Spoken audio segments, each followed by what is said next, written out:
మా అమ్మ కొట్టుకెళ్ళి 3 గుడ్లు తెచ్చి నా మొఖానేసి గుడ్డు కూర చేయమంది. సరే ఫ్రై చేద్దామని చెప్పేసి ఉల్లిగడ్డలు ఎతికితే ఉల్లిగడ్డలు లేవు, 2 ఉన్నాయి. సద్దన్నం కూడా ఉంది. ఏం చేయాలిరా దేవుడా అని చెప్పేసి వెళ్ళి కిషోర్ని అడిగాను.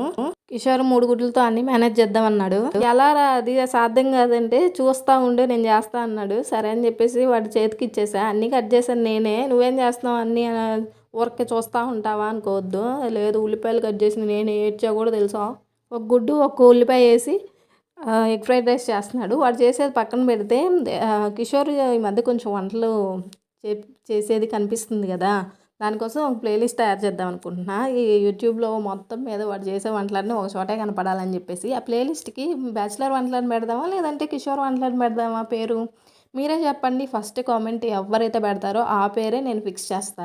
బ్యాచిలర్ వంట అంటే అట్టుండిది తెలుసా, ఇంట్లో ఏముంటే వాటినే వేసి టేస్ట్గా చేస్తారు. అదే మనం చేయాలంటే అంత టేస్ట్ వస్తుందా? అస్సలు రాదు.